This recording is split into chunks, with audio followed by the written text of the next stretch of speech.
Welcome to the GECA podcast, powered by the Global Equity Crowdfunding Alliance. Dive into the realm of borderless equity crowdfunding, where we bring the world's top experts and industry leaders directly to you, discussing innovations that are redrawing the boundaries of finance. Ready to expand your horizons? Here's your host, Andy Field. Hello, and welcome to the latest episode of Crowdfunding Chronicles, the GECA podcast, brought to you by the Global Equity Crowdfunding Alliance. I'm your host, Andy Field. I lead the GECA steering committee, and this podcast is your go-to source for insights into the world of crowdfunding, from policy changes to global trends and everything in between. So following on from the discussion we had recently with Eurocrowd's Oliver Guider around the design and impact of ECSPR in the EU, today it's the turn of the United States to be in the spotlight. And today's episode is interesting as we explore the current state of equity crowdfunding in the United States, including what impact the recent administration changes could have for the industry, from regulatory shifts to emerging trends like blockchain and tokenized securities. And I'm delighted that joining me today is our special guest, Ruth Hedges. Ruth is also known as the Queen of Crowdfunding and has kindly agreed to share her expert insights on what's next for crowdfunding in the States, how it can evolve to reach its full potential as a mainstream funding solution. So Ruth, welcome to the podcast. It's an absolute pleasure to have you here. So much. Thank you for inviting me. I'm excited to have this conversation today. No, I'm really looking forward to it. I think we can probably jump straight in, Ruth, if that's okay. So I'm going to start off just by asking you a little bit about your background. You've been a trailblazer in the crowdfunding industry in the States for years now. And would you mind starting just by sharing what initially drew you to equity crowdfunding and how you became such a driving force in the space? And then actually touch upon how you became known as the Queen of Crowdfunding. Sure. So I actually didn't come into the equity crowdfunding space. I actually am one of the original pioneers of the bill called Title 34A6 in the Jobs Act, signed into law by President Obama in 2012, which legalized regulation crowdfunding in the United States. I was one of the original people who drafted a document called the Startup Exemption. And the Startup Exemption was 22 pages long. And we used this to shop around and start to open up this conversation to congressmen and senators and anybody who could listen, anybody who would listen to us at the time. Yep. This was about 15 years ago during the recession in 2008, 2009. There was no money in those days. There was no PPP loans or anything to help rescue when the mortgage industry crashed, the banking industry in the United States, which ultimately crashed around the world, the economy, and put us all into a recession. So the VCs dried up, the angels dried up, all the money dried up. And there was still plenty of money in the hands of the general public. And so we started having these conversations about this idea of you had to be an accredited investor to become an investor, which stifles the economy because there's trillions of dollars in the hands of the rest of us. So we said, well, if we could go to Congress, we're going to have to go to Congress in the United States to get a bill passed to change this because it's not legal. And so that's how it all started. And we spent over 2 years walking the halls of Congress. And actually, Whoopi Goldberg was one of our original sponsors. Oh, okay. She helped plane tickets and fly people over to DC to meet with different congressmen and have this conversation. And then Steve Case, the founder of AOL, joined us. The U.S. Chamber of Commerce eventually joined us. And we just started gathering a group of powerful people who help work with us to push this through and get it signed into law. And then in 2012, I decided, well, now we have this new law nobody's heard of. So how are we going to get the word out? And I live in Las Vegas, which is the convention capital of the world. Yeah. And so I thought, well, let me have this little boot camp. And I it was because it was a recession, hotel space was very cheap. And I was able to go to the Ritz-Carlton in Lake Las Vegas and get like this spectacular room for like pennies on the dollar. Yeah. And I put the word out that I was going to, I invited some of the people who had helped write the bill and who were knowledgeable now, because we've just spent 2 years discussing this with congressmen and senators. So we knew this better than anybody else. And it was like, okay, well, we don't really know how this is going to work, but at least we know what it is and we can share it. And so about 125 people showed up from across the country, lawyers and accountants and financial advisors and people who thought, oh, this might actually turn into an industry and I want to play a role in it. So I better come and start showing, getting to know what this is all about and meeting the right people and all of that. And because it was so successful, I did it for the next 6 years. And I turned this boot camp into the Global Crowdfunding Convention, which eventually attracted thousands of people and people from 25 countries, which introduced it to the rest of the world. So that's how a lot of people took this information from my convention, went back to the countries they came from, people from Italy, Australia, Singapore, it just, all over the world. And then they did what we did. They took it, they got a group of people, they went, drafted some kind of a draft of a bill, went to the, people who make decisions in their country. And now we have regulation crowdfunding around the world. Wow. So that's how I am one of the pioneers of the industry. When I was putting on one of the years, I think it was either 2013 or 14, Forbes magazine was one of the sponsors. And so they wanted to write an article about me. And in it, they wrote that I was the Queen of Crowdfunding. So I said, okay, well, I'll keep Love that. that. Yeah, absolutely. And that's how I became the Queen of Crowdfunding. It was not by me saying I'm the Queen of Crowdfunding. It was actually Forbes magazine that coined me the Queen of Crowdfunding. And it stuck. It stuck. It's So yeah. stuck. Yes. And I actually have a website, queenofcrowdfunding.com, where I actually have a course that I sell along with my consulting services, and it's at queenofcrowdfunding.com. So it's Wow, been that's brilliant. part of my brand for many, many years. And you're also a supporter of GECA, which is fantastic. So we really appreciate that. So yeah, so that was back in 2012 that became law. It was signed into law by Barack Obama. You were involved in obviously the all of the work and lobbying around creating that. I suppose given your experience, and you've been involved in the industry since before then, as you've already said, but how would you has crowdfunding evolved the way you expected it to since the Jobs Act was enacted in 2012? Do you think, given your experience, how would you describe the current state of crowdfunding, and has it evolved like you thought it would do back then? So it's a very loaded question because I'm very passionate about this particular industry. Obviously, having been one of the people to give birth to it and seeing it, thinking of all the potential that it could have, it has miserably failed my expectations. There was no crypto when we started this. There was no Bitcoin. There was nothing in the crypto industry.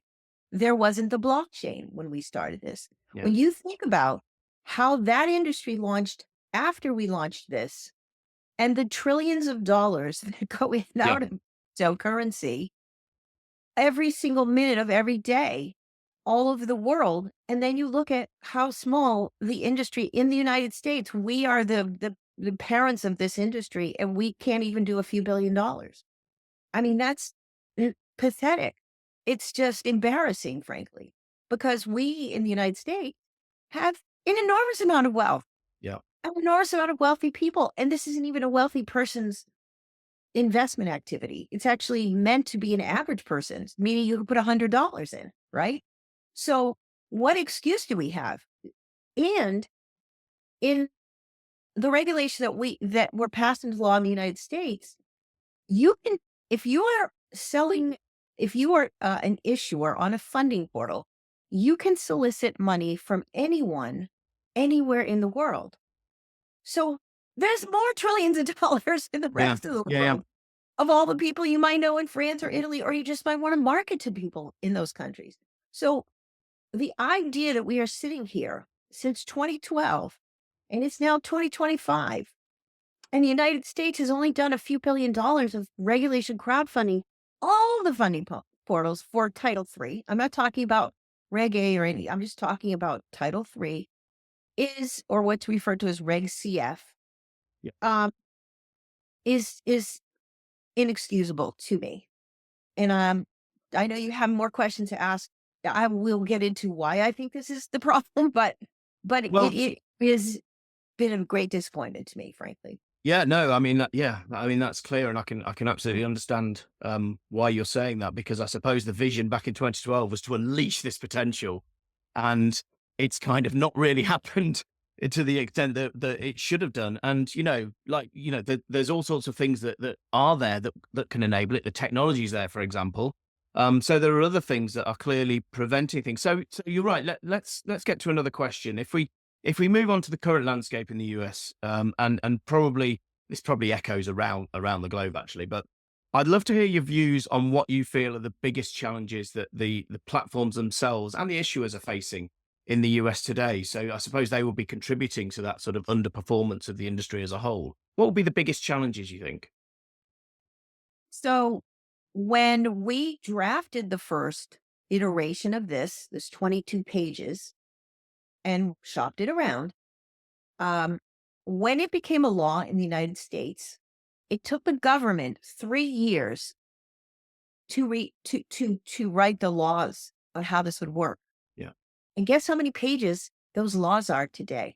There are over 650 pages of rules and regulations for issuers, investors, funding portal owners, this one, that one. It is so complicated and onerous that we were like doomed from the start.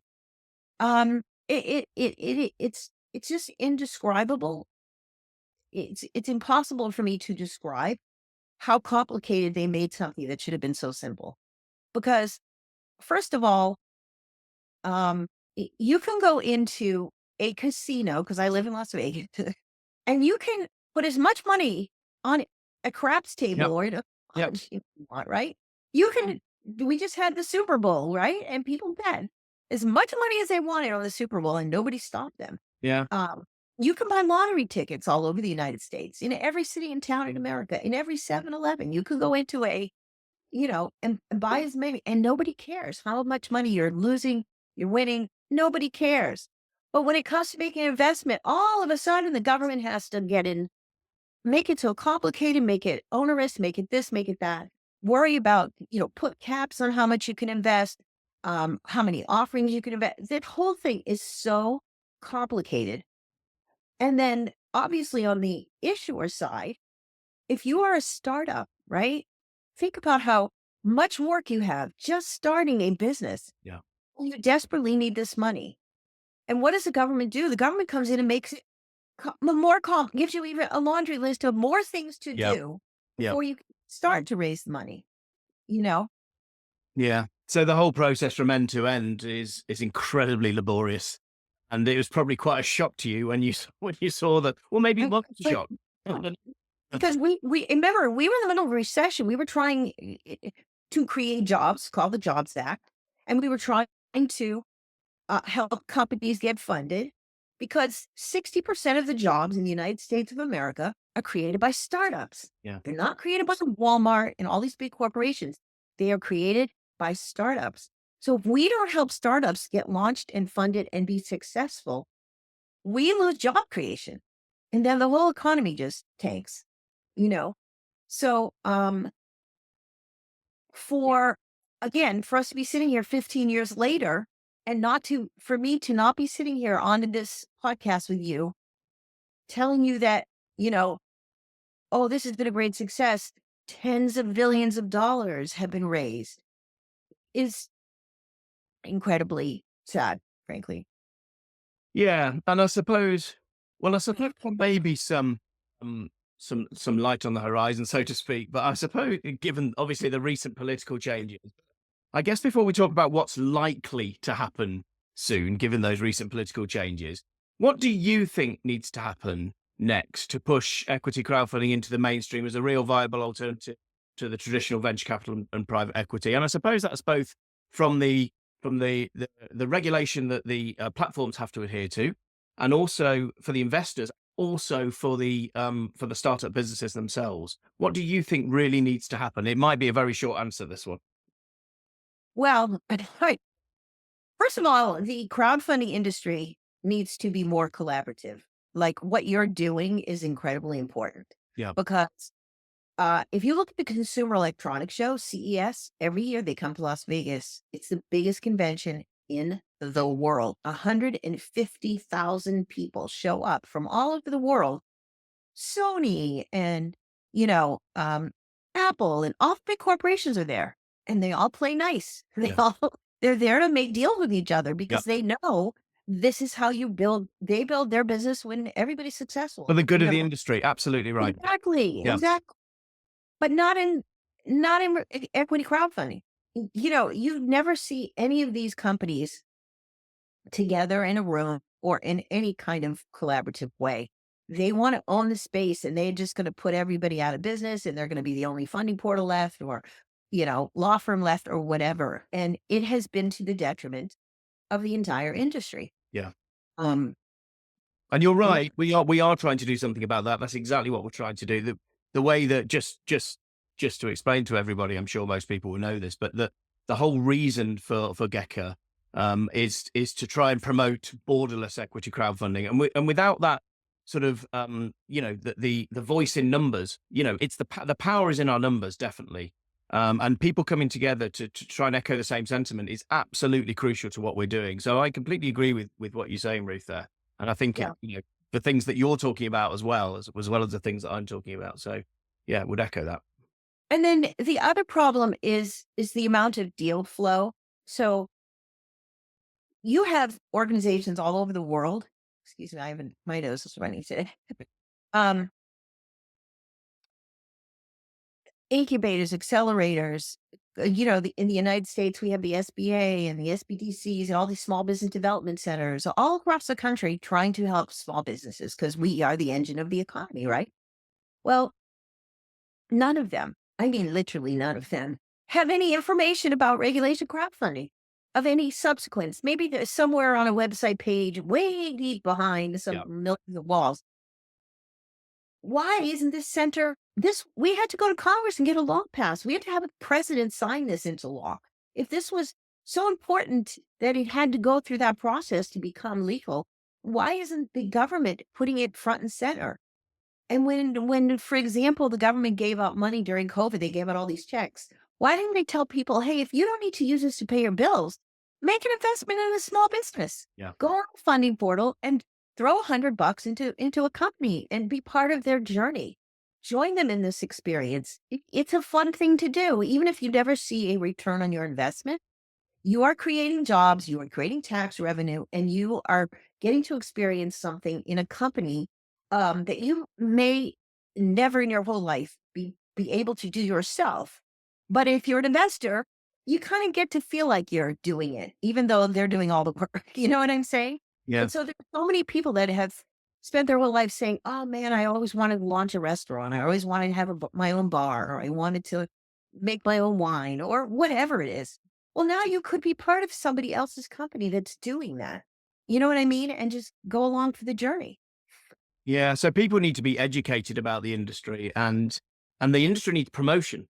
Right. And that's I've heard that in many jurisdictions, actually, not just in the States. I think that is the same all across the globe. Certainly from the people I've been speaking to, it's that education piece and that promotional piece, and just the awareness. The awareness just isn't there.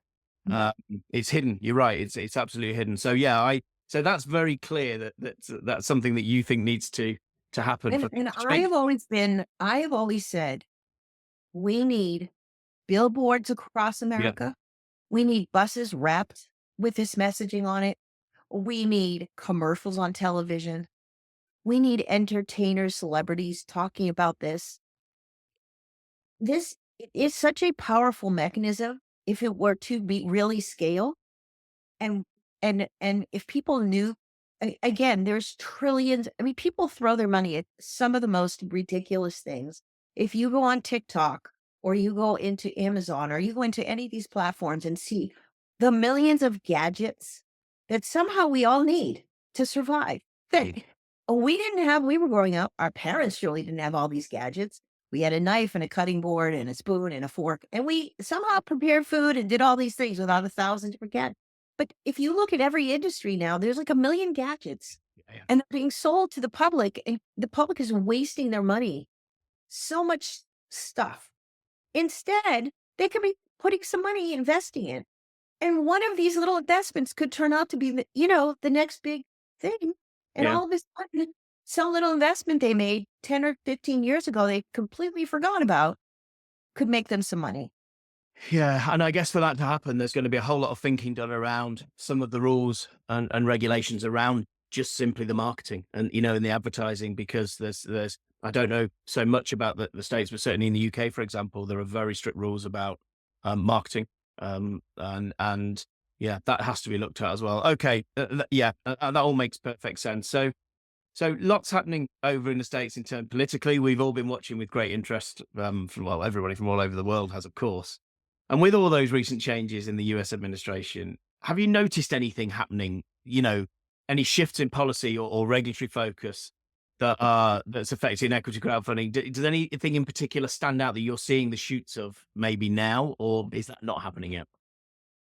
No, I mean, I don't think this administration is going to help uh, equity crowdfunding because they're trying to dismantle all of these institutions that keep us safe and keep the country operating. They're trying to take away Social Security from 73 million Americans. They've already harming farmers. The economy, if there's no money, if people aren't making a living, whether that's a Social Security check or it's running their farm, um, because they got US aid, right? And that helped them keep their farm. And, why do you think milk has been so cheap for 50 years? Because it was subsidized. If you stop all those things and you make everything more expensive, the population will not have any discretionary money to gamble, to invest, or do anything. They won't even be able to live. And frankly, I really don't understand how this is going to help these billionaires at the top when all of the institutions below and all the corporations below collapse because there's nobody left with any money to do anything. Right? I mean, am Yeah. I looking at this wrong? No, not at all. I haven't heard any views on it, to be honest. It's really interesting to hear that view. I mean, so the SEC obviously plays a crucial role in regulating crowdfunding. There's been no proposals or rollbacks or under the administration that you think is going Well, to. and look, they've only been in office for what, 3 weeks, a Yeah, month? yeah. A month, not even a month. They were, a little more than a month, maybe. So obviously they haven't gone to everything, but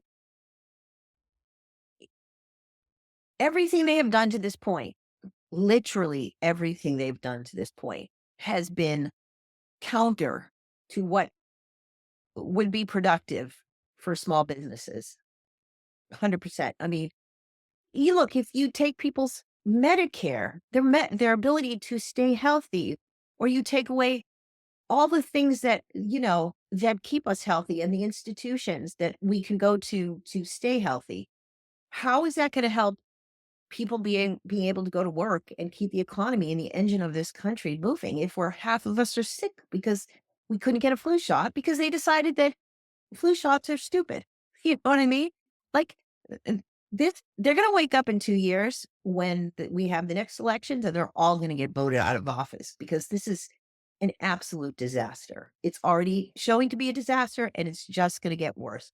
Unfortunately, a lot of people are going to suffer unnecessarily for the next 2 years and maybe even longer because it's going to take us a long time to clean up this mess. But, it's already catastrophic.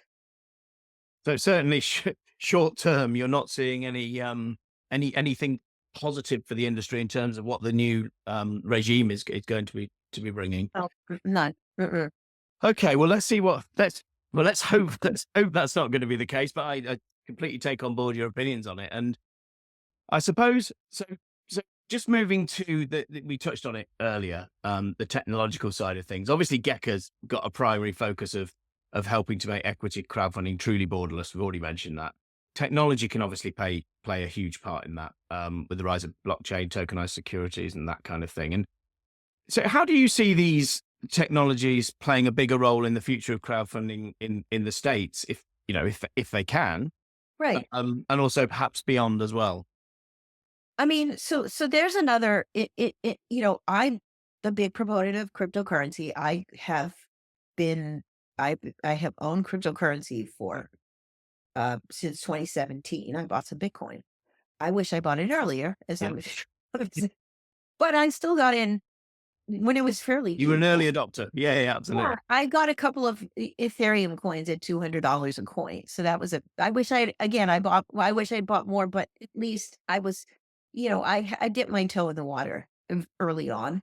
So I do believe in it, but uh, the problem is, once again, that if you have amassed some amount of cryptocurrency and now you want to use it to invest through regulation crowdfunding, at least in the United States, and I imagine in England as well, because there's caps on how much you can invest in a year.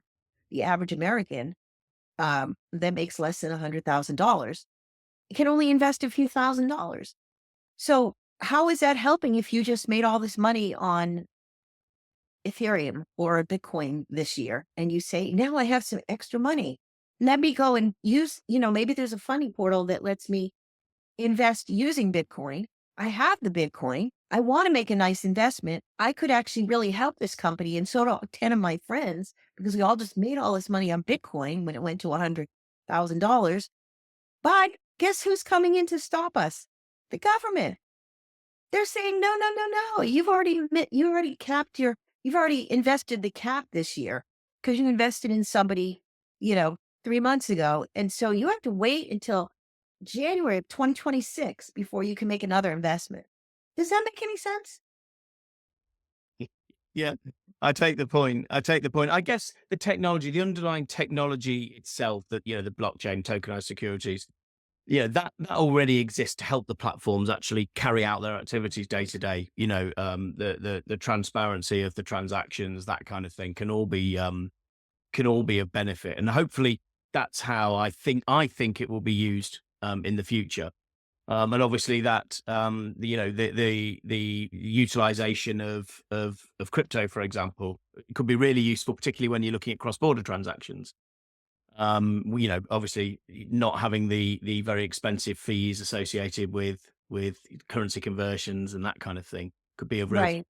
But So you also have to convince the issuer, well, the funding portal first, and then the issuer to accept cryptocurrency. yeah, absolutely. If they don't want it because they don't believe that it, or they're worried that they raised $1 million today and they wake up tomorrow and all of a sudden Bitcoin has gone down 10%, they're going to freak out and they've just lost 10% of their investment. They're not going to understand the long term. You know what I'm saying? Yeah. There are several. Yeah, So yeah. there's all that. There's all of that that has to get worked through as well, for it to actually be a viable option. Yeah, Let's get there's viable definitely some, option. Right. definitely some hurdles that need to be overcome. Okay, so this will be an interesting one. What advice would you give to the policymakers, the regulators, and any industry stakeholders really who want to see equity crowdfunding thrive on a global scale? Including that notion of the genuine borderless investment. If you could sort of give them any advice and sort of realistic advice, something that they might actually take on board, what is it you'd say to them? I mean, get out of the way. First of all, like just we don't need all this regulation. It is not helping. I know that is probably not going to go. It's on deaf ears. It's not going to make any difference that I'm saying this, because millions of things in our lives are overregulated, and then other things that are very important are underregulated. You know what I'm saying? We have, like, all of a sudden this last month, 1 million recalls of tuna fish was recalled, and this was recalled, and that was recalled. You know what I mean? And you Yeah. think, why wasn't it checked before it got in the can? Yeah. Why do we wait and then on the shelf in the supermarket? You know what I mean? For botulism, I'm talking botulism recalls. Like, some of this stuff is really scary. Wow. You know? Yeah. Yeah. So it's like, go use your regulatory body and go do those kind of things. In this instance, this entire industry in every country that I'm aware of is overregulated. Again, they don't care how much money you spend gambling.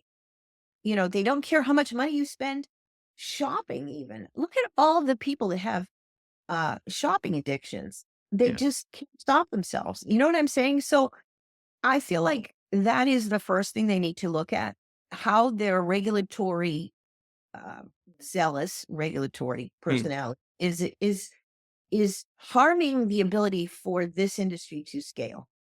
Because look at cryptocurrency, right? When it launched and all these what they call shit coins launched, right? There's no regulation on these. Now, granted, a lot of them originate in other countries, but still, they allow them to be purchased in it by Americans here. In other countries have regulations as well. Mm. Um, and they're not. Nobody cares every time Bitcoin goes up and down, and billions of dollars are being lost in our country by Americans. You don't hear a peep out of these regulators or the Congress or the president or anybody. That's just the nature of being an investor, right? So why do they care so much about um equity crowdfunding? I don't understand this. It doesn't make Yeah. any sense. So maybe it's, I suppose, to sum up that advice, it would almost be to step back a little, to see the wood for the trees, and actually understand that the regulation is probably not doing what it should do, which is to protect the consumer, protect the business, protect the investor, and perhaps prohibiting or inhibiting, um, the growth and the fact that this industry needs to thrive. It's being completely inhibited by the regulation at the moment. So perhaps something needs to be done along those lines. Yeah. And then the due diligence, I think there needs to be more focus on due diligence of the companies that are actually raising the money. I think Yeah. the valuations are ridiculous. These companies, there has to be some other way of determining the value of a company, Yeah. besides just letting people pull a number out of us. Punch and pick it in. Yeah. Yeah. Yeah. Okay. In many instances, um, I think that the marketing. Oh my God, the marketing. In the United States, funding portals are not allowed to market the offerings on their funding portal. All they can do is make an announcement one time and just tell the public, "Hey, this campaign went live today." That's it. They Yeah. can't do any other marketing because the government says, well, that's acting as if you're favoritism, Yeah. like you favor this one or that Or one, advising almost. Yeah. Yeah. or Yeah. advising or doing something to that effect. What kind of an industry, what kind of a business isn't allowed to market its customers or its clients or whatever if they're representing them, which is what a funding portal does, Yeah. right? It's a Yeah. showcase platform. That's all it really is. So so there's that. And then that in addition to the other restrictions on the issuer for marketing makes the ability for an issuer to build a crowd, because it's called crowdfunding, it's so difficult.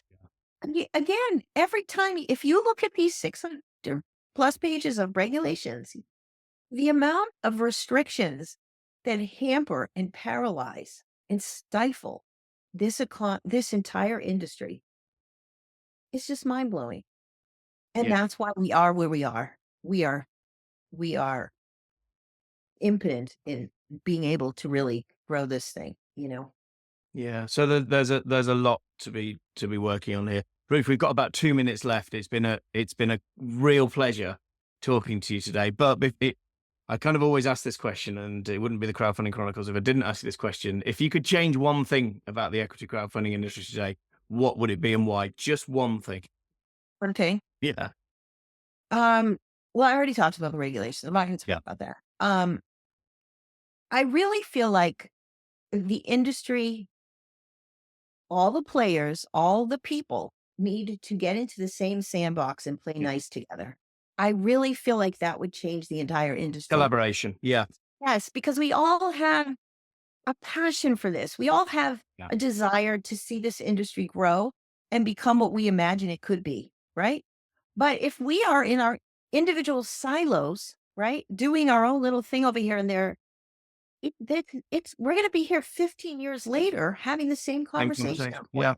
You know, so Couldn't that's agree more.